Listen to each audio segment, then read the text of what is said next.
So my two panelists today are Sidhu, who I'd like to call up. Dee is the CMO at Humboldt Family Farms, and previously worked in the music business and helped build the acclaimed record label Funk Volume, and we'll talk about his LinkedIn presence and following in a minute. And Lucas Bean, who's a friend and the co-founder and CEO of a company called Social Proof. Lucas has built many conference businesses and is a real leader in the AI, ad tech, fintech, games and entertainment space, and previously was with Atari, Sony, and Experian. So if you guys could come on up, that would be great. You can't hear me. Thank you. Thanks to all 6 of you that are here. I appreciate that. It's very nice of you.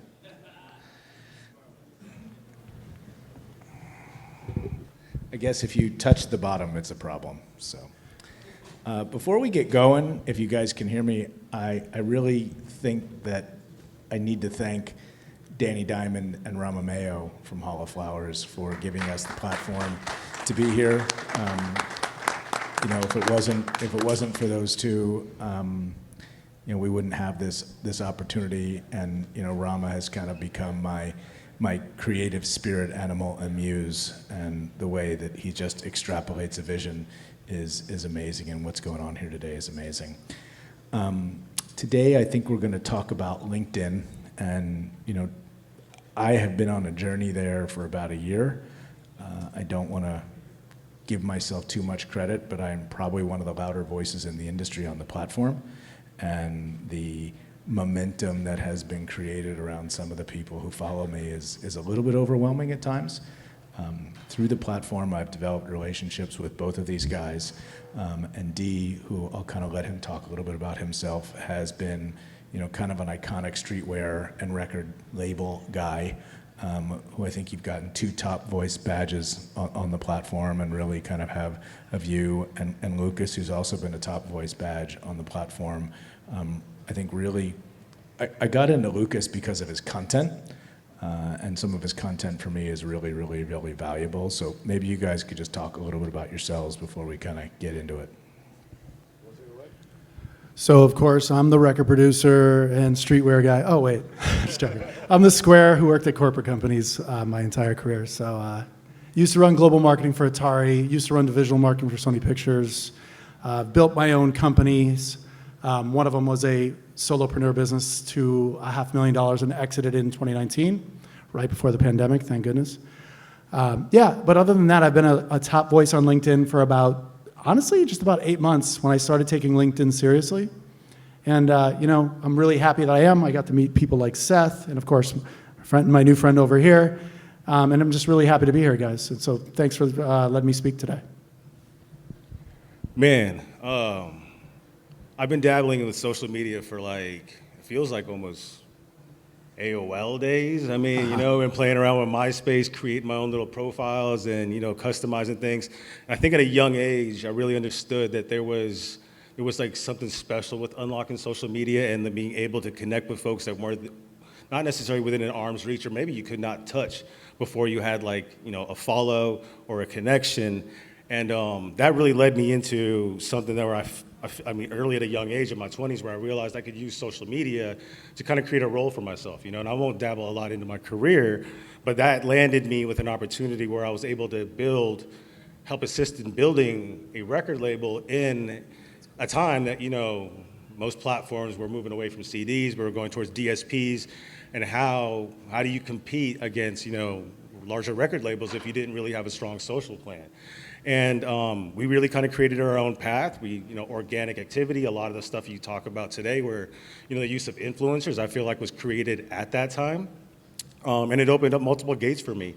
Along the way, I did find cannabis, and I think keeping social media in my back pocket and understanding how to connect with folks, and then, with the multiple barriers that we had, I felt like throughout my career, just even getting in at the retail level, kind of, sharpening my sword, working with folks on the packaging side, on the marketing side, and using LinkedIn like I use Instagram or anybody else, or Facebook at the time, to kind of connect with folks, and it wasn't until about a year ago, like kind of Seth was saying, I think we kind of all saw an uptick with the way Meta was moving with cannabis and cannabis conversation, that we were able to have a much open dialogue on LinkedIn. And I started taking it more seriously, contributing to articles, giving some free game where I felt like, folks in the industry could take that and, not get their pages taken down and possibly, see some organic growth where there wasn't paid opportunity.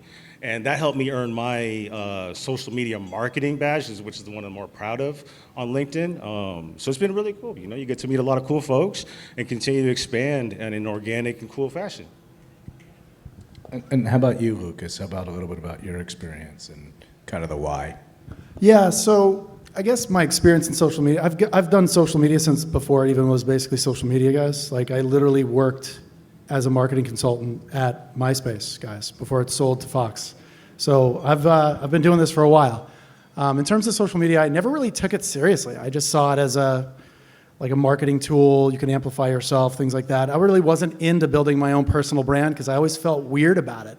Like I'm going to promote myself. I'm going to go talk about myself. I'm going to make this about me, and I'm a Generation X guy.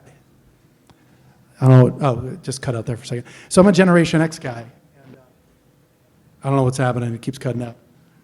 So Gen Xers are taught to do really hard work and let your work speak for itself and kind of keep your head down and really don't rock the boat. And it did really, really well for me in my career until social was the only way. And I think currently, if you're not on social media, if you're actually not building your own personal brand, it's not even going to be a nice to have. It's a prerequisite to actually do something in this world and to be taken seriously. In 2.5 years, you're going to have a presence on the internet. You might as well start now. And the problem is most people don't take it seriously. And I think right now, all you guys are but it's just too much work. I have to be super consistent with it. It's really, really hard work, guys. Human beings aren't meant to be this consistent. It's wicked hard. And the hardest part is literally just show up. I don't know what's going on with this thing, but it keeps cutting out. Anyway, so what I'm trying to say is if you're not building on social media right now, if you're not sharing your ideas, if you're not doing the things you should be doing, you know what you need to do. The momentum you're missing right now is the work you're avoiding. And I think that's the biggest part you guys have to understand is build your brand or you're going to work for somebody who's building their brand. Make sure you guys start doing that now. I think they're bringing you another mic, Luke. Yeah. Thanks. Good times. The organizers want me to touch on a couple points, but you brought you brought up something that's really interesting, which is, this empowerment / disenfranchisement that's going on the platform with the power of personal branding. If anyone calls me an influencer, you're full of BS, right? I'm not influencing, and I can't influence my kids. I'm not influencing a thing. I'm just being real. What you see is what you get in my voice. And if anyone really knows me in real life, that's how I am. I'm too dumb to lie. So I'm just gonna tell you what it is. But this whole notion of the power of personal branding, what we're seeing in real time is people like us are creating personal brands for themselves.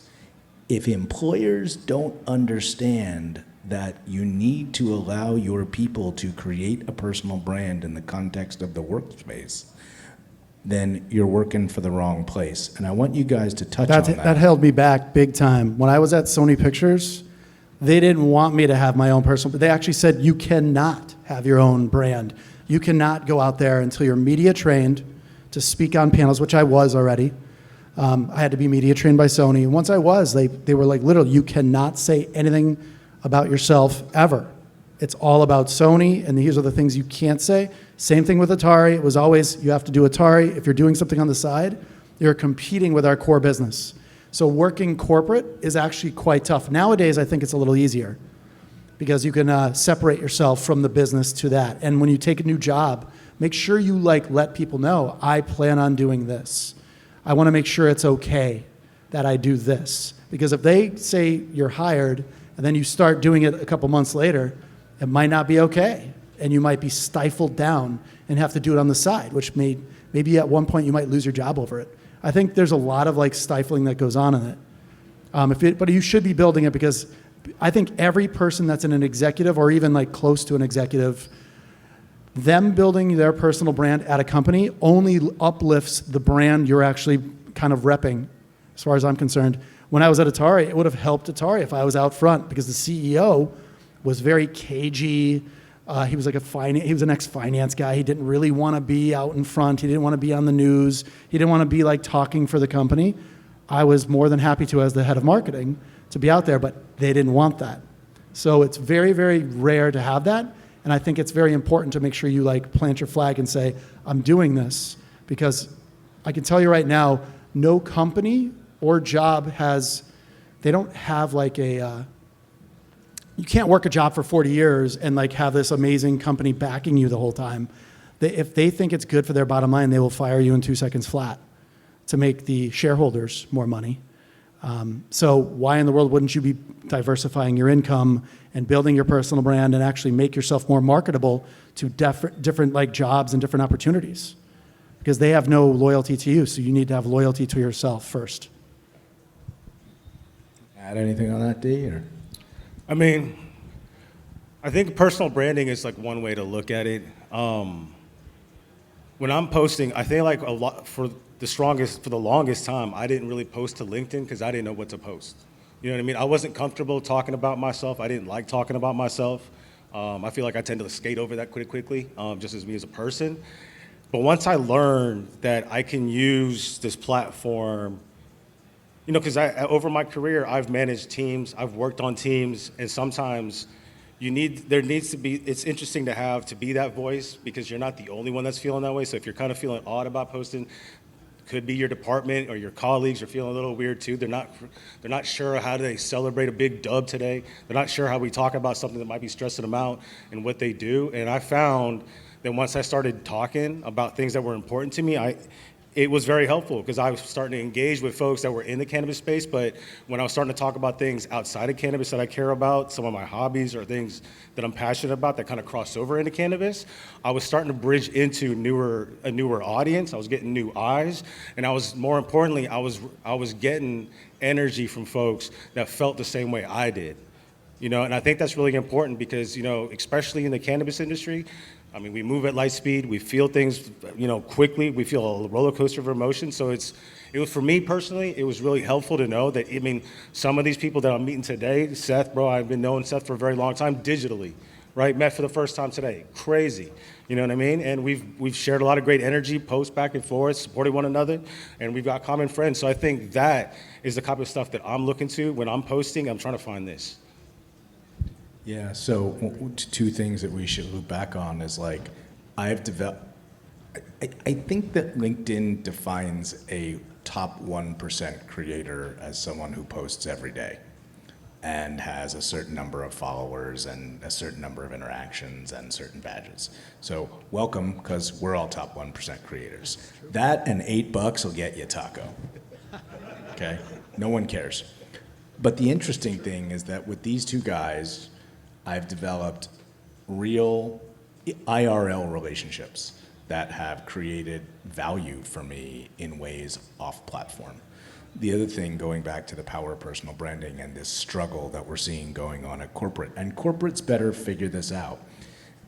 I've spent more time on LinkedIn than probably anybody in this room combined in the last year, because I've just been so fascinated by this concept of solopreneurs making money on the platform. And there's a lane of them. So like one of the things, and we'll get into this, that I've started to do is I've started to identify people that are smaller creators than I am, who I think have the template to scale. And I've started following them, and I've started commenting on their feeds. Couple of different reasons. They're growing at a faster rate than I am, so I want their eyeballs. And number one, and number two, if you are a bigger influencer, whatever the frick that means, than someone else, and you start commenting in their feed, guess what? They're coming in your feed because they want your eyeballs as well. So there's a guy named Nick Sims who I've identified on the platform. Really amazing guy. The template for his content is big creation capability. He can't go there because he has a full-time job working for a medical device company. He moved across the country to run their operations. African-American guy. They don't want him talking about solopreneur, creative, go find your stuff. They want him talking about shipping medical devices from Minnesota around the world. So one of the interesting things that I've seen on the platform is that you have this push-pull. Since we are all allegedly top creators, maybe you guys can talk about some simple things that someone who is starting today, who wants to build a platform, can do to be able to grow on the platform. Like, what are some of your either recommendations or tips and tricks in that regard? Start with something that you're excited about, because you're gonna have fun writing it, and it's probably gonna be reactive. I would definitely dress your post with a picture that makes sense, a video or something like that. An introduction, making sure you have a catchy title. There are things that can kind of grip. They could be captivating and stuff like that. And I think the appropriate hashtags. You don't want to overload hashtags that are going to kind of not catch the right attention. You want to be mindful of what you're hashtagging. But I feel like just dressing your post, the content is appropriate, is the home run. Yeah, I think setting yourself up for success is like the first step of like winning in like being able to post consistently and be like basically someone that's adding value.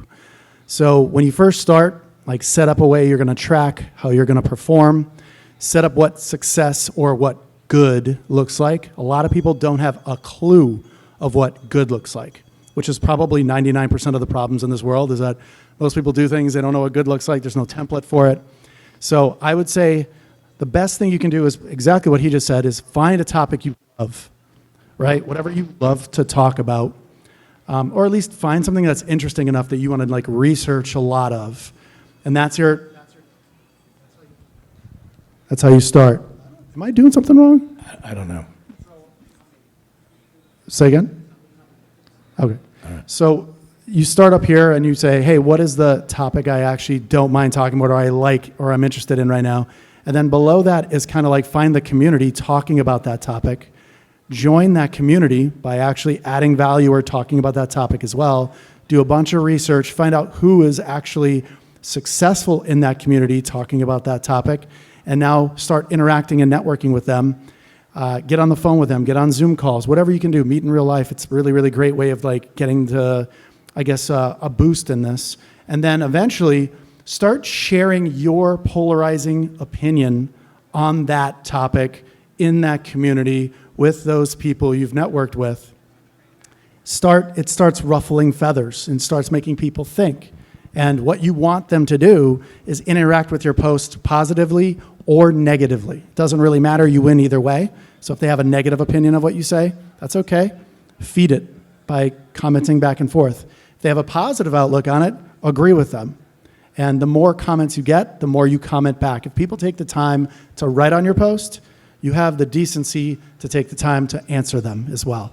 So then you go back over and start writing on their posts, writing on other people's posts that are also commenting on yours, and you create this flywheel effect, which then people see you every day. And then this flywheel gets bigger and bigger every time you post. Every day you post consistently, the flywheel becomes bigger, your network becomes bigger. Your influence becomes bigger. Your earned impressions that you get for free from people interacting with you becomes bigger, to the point where you now have to like stretch outside of your category to actually start growing again. So at first you start with a very micro niche. You start building up to a macro niche, and then you start building up to, hey, I'm interested in all sorts of things because I'm a human being, and these are the things I'm interested in. Now all of a sudden you have this wheel of influence spinning. You can then leverage for a host of different things, meeting great people like these two right here, amazing. Coming to an event like this, that's also amazing. Yes, I've never smoked a thing in my life before, everybody. Ever. Not a cigarette, not weed. You're going to today. There's always a chance, but there's always a chance, right? I hope you didn't drink that water. Anyway, that's a start, guys. But if you look at my LinkedIn profile, you'll be able to see, I posted yesterday, literally a step-by-step guide of exactly what to do what we do. Like if you follow this, you cannot fail. You just have to actually be ultra consistent. And that is where everybody fails, they give up. So. Yeah, that's a great point. So on that topic, I think there's probably, when I'm telling someone how to get on platform and grow, you got to do 4 things. The first thing is you got to expect nothing. That's the very first thing, because you're literally going into a void. The second thing is you got to show up. Showing up, I'm trying to teach young people in my life, showing up is 90% of the thing. Well, I'm never going to get the job. Guess what? You know how I got my first job? I showed up every day for 30 days till they said, stand back there and like fold napkins. Guess what? I got to showed up.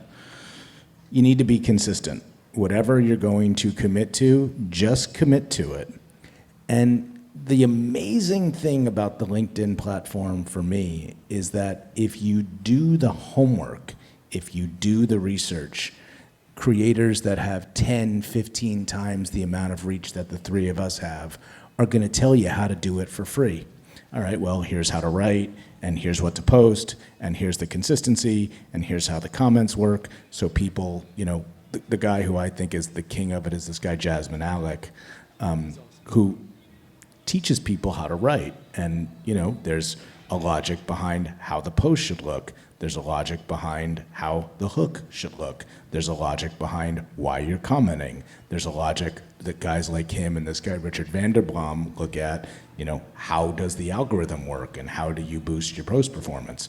If you just go on LinkedIn for a week, for an hour a day, 7 days a week, for free on the platform is the template for how you can go from 0 to 10,000 followers. So people like Lucas, there's a very popular girl out of the UK named Lara Acosta, who and there's another guy named Samir, you know, out of Ukraine, who both basically have posted, here's how to go from 0 to 10,000 followers.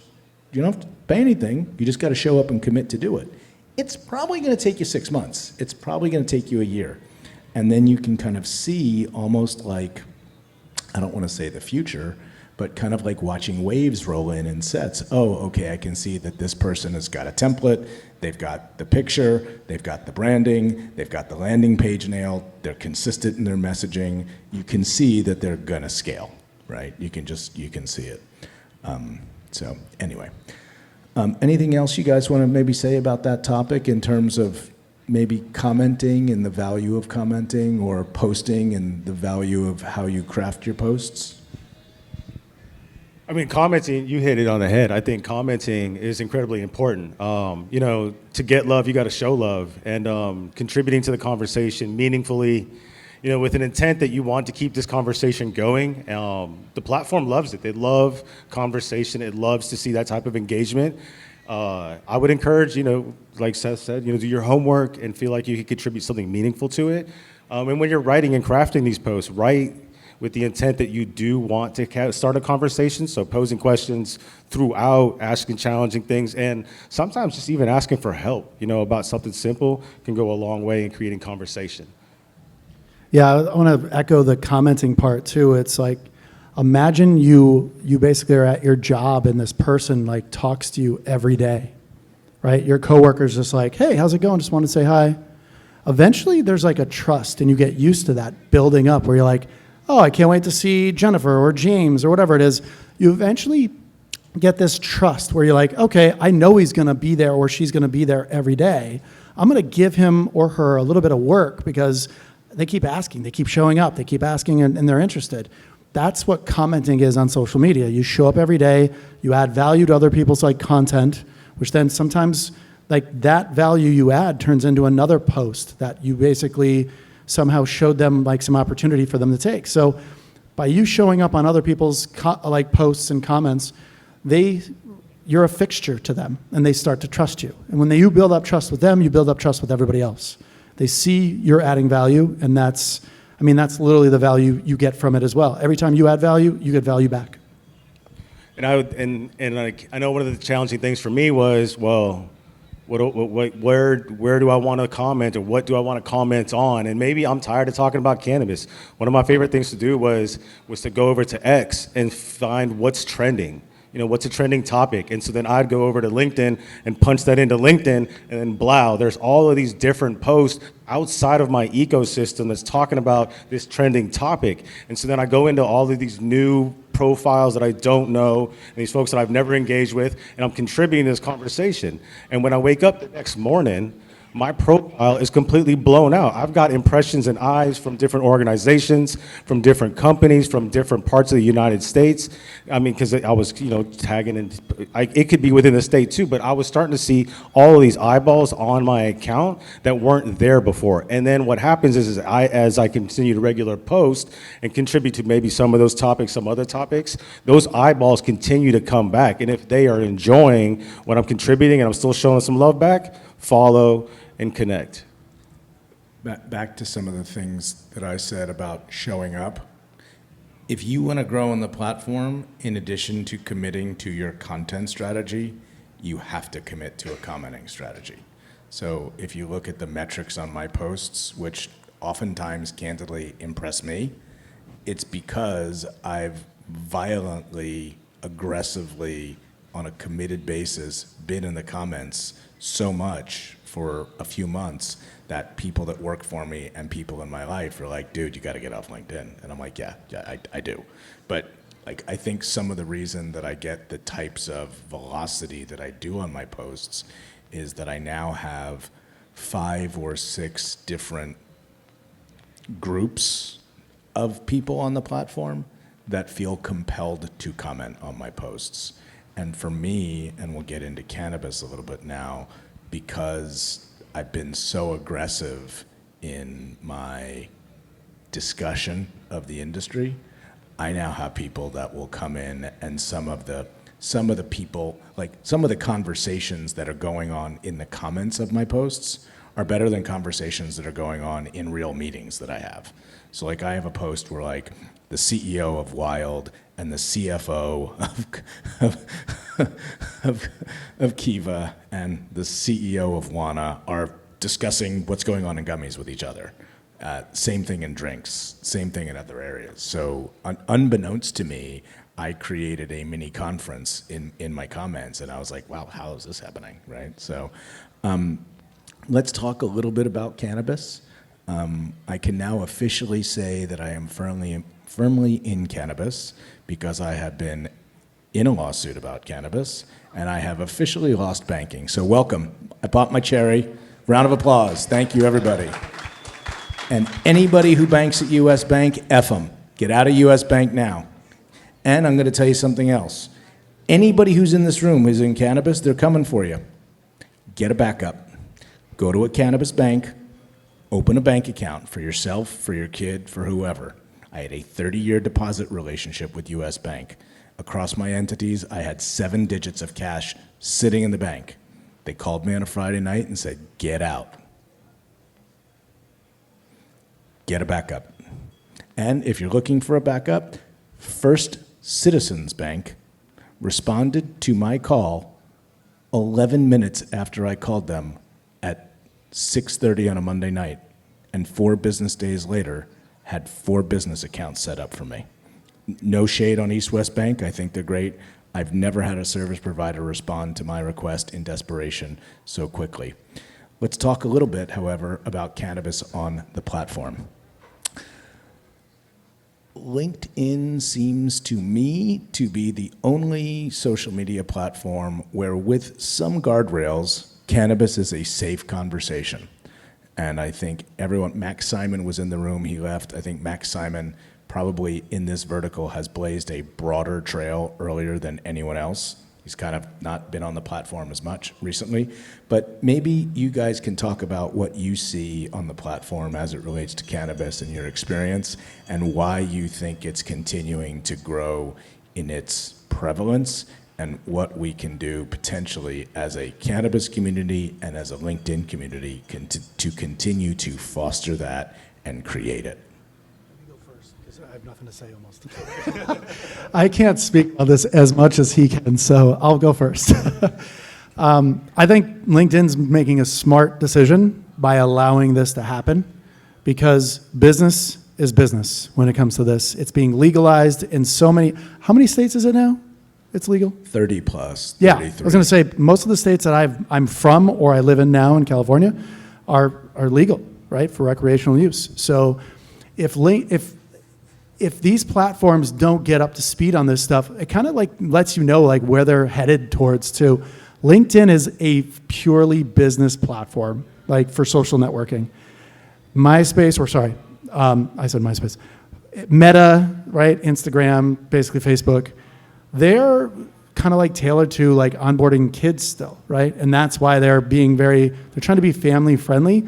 Most of these organizations that are like second tier to like the big social networks, LinkedIn is not the top social network, right? We already know that. So they're gonna choose to go a different direction. And if they are smart, they're gonna stay that different direction because that will separate them as a purely business platform, which eventually they can like scale out of. But eventually, like, I think it's a good idea to do this because there's no other home for it. So you're gonna get so much more volume from people like these guys right here and like you guys, like, this is a huge opportunity for them and they see it. So they're basically turning the knob saying more to a certain degree, of course. So I think that's a valuable decision. Even Twitter, I don't think is talking about this as much. And that's supposed to be an open, free speech platform. And clearly, to an extent, it only is, right? So everybody's playing for the same marbles, yet LinkedIn's actually going, you guys can come over here too. So in theory, LinkedIn's actually making a smarter business decision here, getting everybody else that's getting into this space because it's only getting bigger. It's not receding this space. So I see why you wanted to go first. You beat me to the punch. No, I mean, you hit it on the head, Lucas. I think LinkedIn as a platform over the years has recognized the professionalism. I think it's also a hat tip to what we do in the cannabis space every day. I think there's a deeper moderation there. They're looking at the conversations. They're seeing the meaningful conversations. They're seeing folks ask for help within the community. And I see the reward. I mean, when some of my posts get deep engagement, I see the throttle turned up, whereas I've seen it on X and I've seen it on any Meta platform, I'm completely shadow banned and the throttle's turned down. I think it does reward you for having meaningful conversations. It supports the community, it supports what we do, it supports the professionalism that folks are trying to instill in the community. So I think it's a win-win, you know, and like everybody here said today, man, the sooner you take advantage of it, you could be a part of that greater conversation. I think LinkedIn is just getting warmed up with cannabis. You know, I'm excited to see what capabilities and tools they give us as we grow. I'm just getting warmed up. It's interesting. So I mentioned the word guardrails before. So it is a safe space. I have been thrown off of the platform in December. I believe it was because of the images that I posted and not the content that I posted. So I think I should probably add a third thing to being a real cannabis operator, which is that you have to be thrown off of LinkedIn at least once. So I've got all three. What I will say to everybody that I talk to is that we are still not a legitimized industry. We are still a marginalized industry. We do not have banking, we do not have real capital, and we do not have an institutional, group of payors or payments that we can work with. So remember that. And I think I would implore every single one of you to use your voice and continue to post on LinkedIn.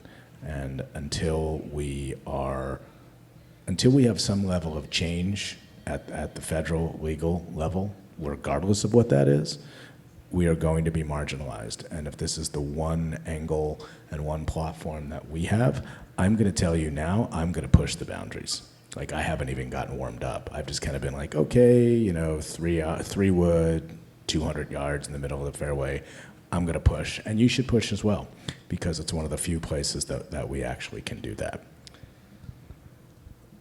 One of the topics that I have discussed at length with Rama is this notion of what I think we call LinkedIn leverage, and he calls LinkedIn arbitrage. And one of the things that I've found personally on the platform is that it has probably been the greatest top-of-funnel lead gen source that I've ever experienced in my entire life, to the point that it's so overwhelming at times that I want to shut it off. I will probably loop back and talk about 5 or 6 ways that you can utilize that for your business. I guess I wanted you guys to talk about the notion of the leverage that you achieve on the platform or the arbitrage that you achieve on the platform to push whatever your one or two top of funnel needs are, and how powerful you found that to be. So I think LinkedIn, if you do it the right way, I mean, any social media channel, let's be honest, is an amazing top of funnel if you make the right content. Content should be a pull kind of a system for you. When you release content, the content should find the customer, and the customer should be pulled to you. You shouldn't be going after the customer. That would be called paid marketing, right? Now, when you create content, it's actually earned impressions or earned leads or earned like advertising at the end of the day. And the more you get of earned, the less you have to pay, right? And the less cost per acquisition you get. LinkedIn gives you unbelievably qualified people at the top of the funnel because everybody on LinkedIn is there for business. You know, they either own a business, they work at a business, there's some kind of like thing that like super qualifies them to actually be someone as a client. You know, they usually have money so they can pay you, right?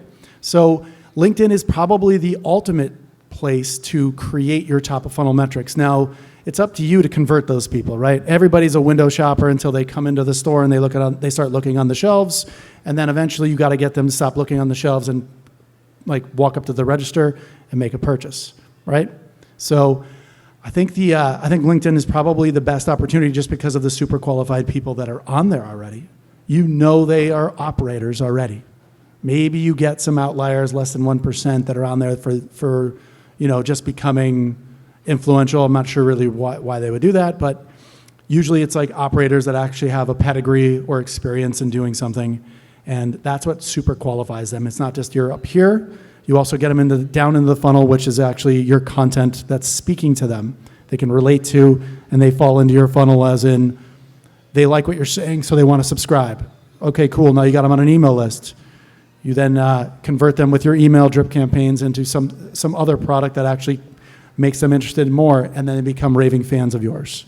So again, LinkedIn's pretty awesome because, like I said, it's a super qualification platform. You already know they're operating in the business sector, so. I think that's like a super key point, at least for how I use the platform. I mean, we all know how hard and difficult it. We all know how hard and difficult it is to do our job sometimes when you can't get to the key decision maker or the folks that push the right button. LinkedIn has served as a cool way for me to get in front of those folks without being too pushy or aggressive, and again, kind of letting the platform do what it does and organically allow us to connect and then find topics that maybe in conversation or jump into the DMs when it feels right, when that energy is there. And then, you know, we get to whatever it is that we wanted to do or a business that we feel like we could establish together. But honestly, that has been the greatest part of that tool for me, is being able to take and find the business that I want to have, the relationships that I want to establish, and then going about how I want to build them organically.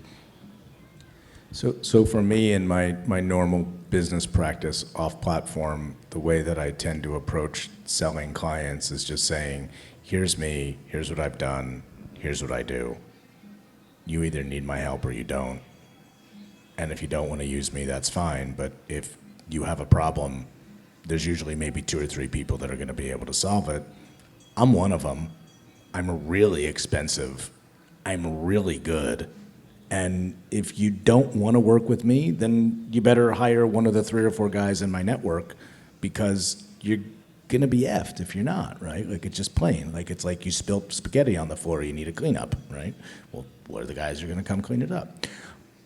So I call that the negative sell. I'm not trying to sell you. I'm here. You have to do that on LinkedIn, right? If you try to hammer somebody, buy my data, forget it.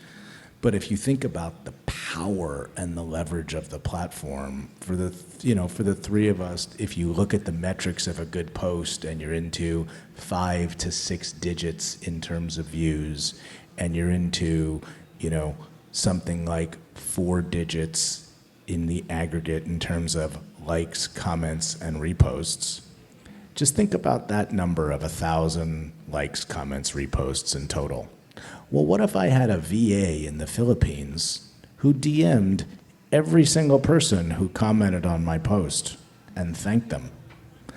And then went into all of those people and DM'd all the people who commented on all of their posts. So if you think about the exponential capability of outbound leverage of the platform, if you have the validation of, hey, I'm interacting with you, if you reach out to that person without trying to sell them anything, and you just say, hey, thanks for the support, you've built a trusted connection. Can I tell you how many inbounds I get as a result of that? So many I can't handle it. So when you talk about the leverage that exists on the platform by creating that authority and by building the community and having a network, what that, if you want to leverage it, allows you to do is it allows you to leverage it into kind of a force building top of funnel projector, and then you have to tune that into how you want it to come to you. I don't know how we're doing on time, but one of the things, one of the last topics, 2 topics that I wanted to cover was, a lot of people ask me about my process. How do you create the content? How do you come up? Why do you post what you're going to do? Well, 2 things. The stuff that I think is really important never does well. Really never. Occasionally, the stuff that I don't think is going to be that important, blows up. So even for me, I have a big community, I have a big audience, I have people that actively engage with me. I'm still figuring it out.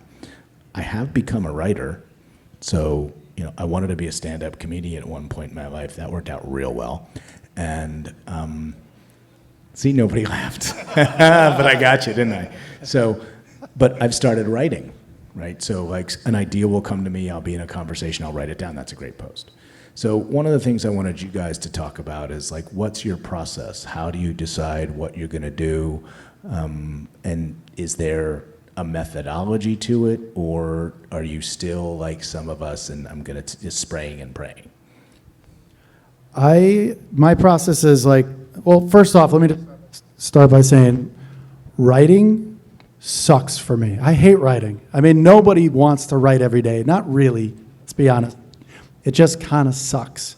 But once you get used to it and you build that muscle up, like it starts to become like this ritual or routine, and you're just like, man, I almost feel like off when I don't write something now. It's kind of like exercise that way, or anything you try to do consistently, right?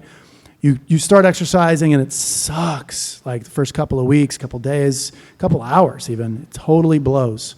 But eventually you build up that muscle and you're like, wow. Now I feel like, wow, if I don't work out, it feels weird. If I don't go for that walk, if I don't write something, it feels weird because we built up a habit. My process is basically when I comment on people and I write my own content, while I'm writing, I actually just write down topics I find interesting that other people are posting. And then when I post on their posts, I write little comments. It inspires me sometimes to actually make another post, because what I thought to write on their post was interesting. So maybe that actually equals more content.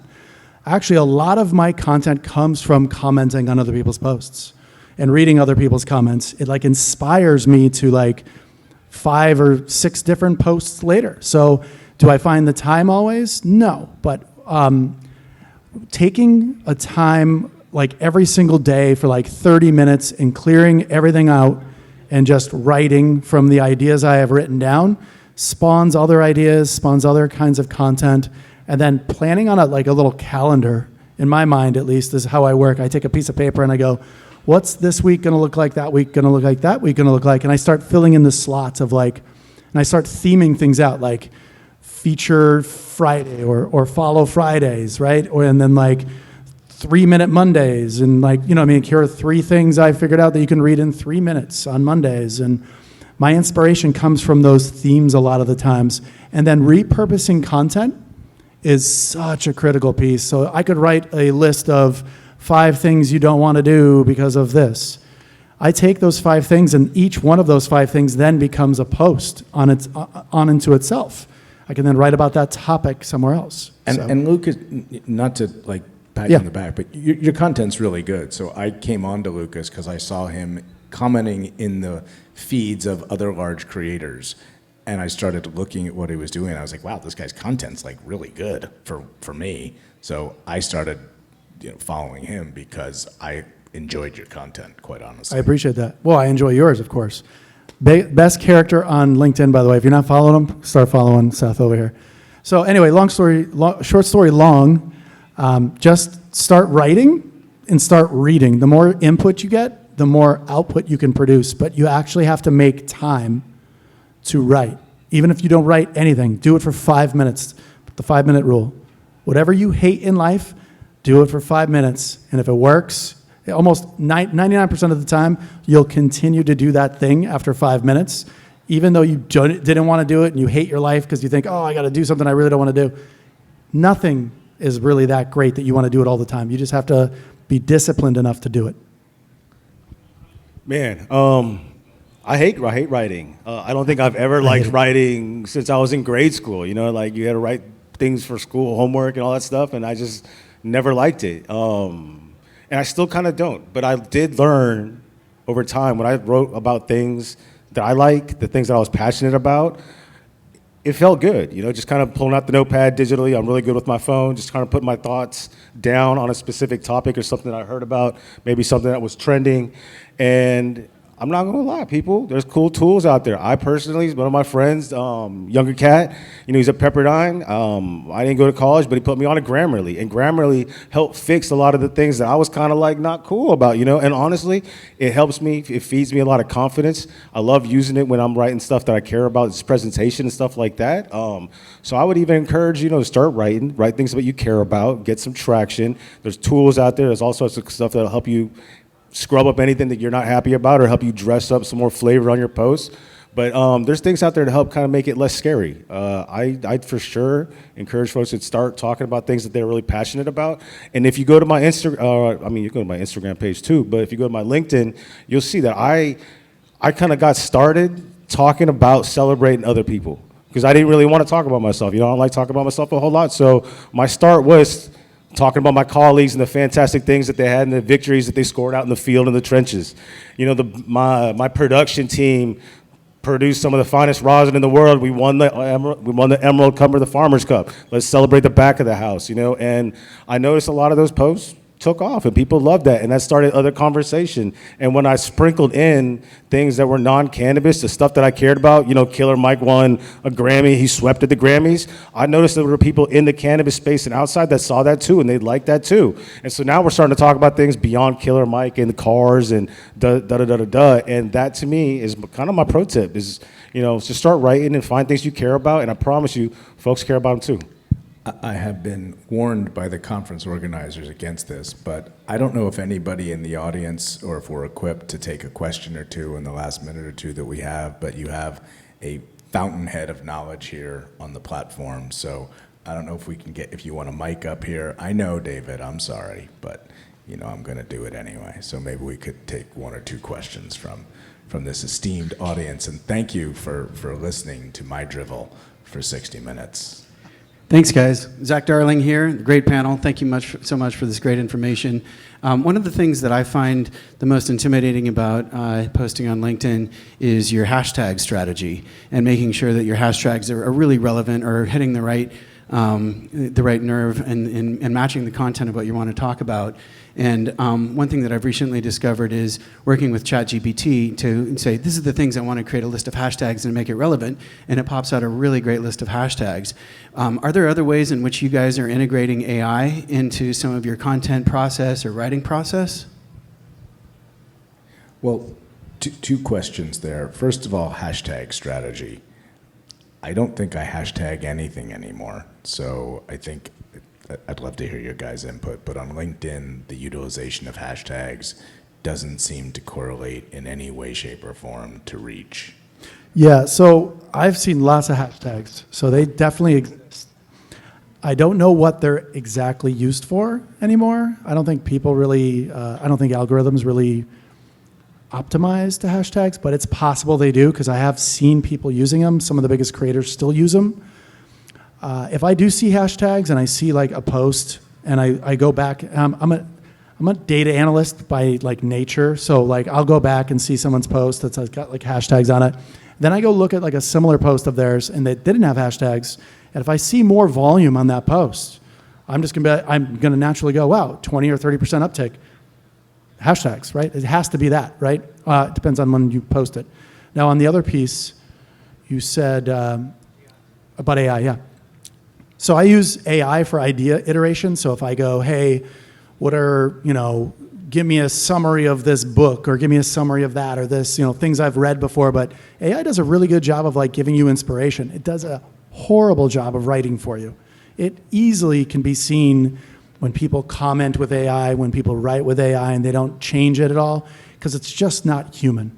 So I definitely use it for ideation, but that's it. Like I would love for it to write for me, of course. I mean, who wouldn't? I would love for it to like bot comment for me so I don't actually have to comment on everybody's. That's a product.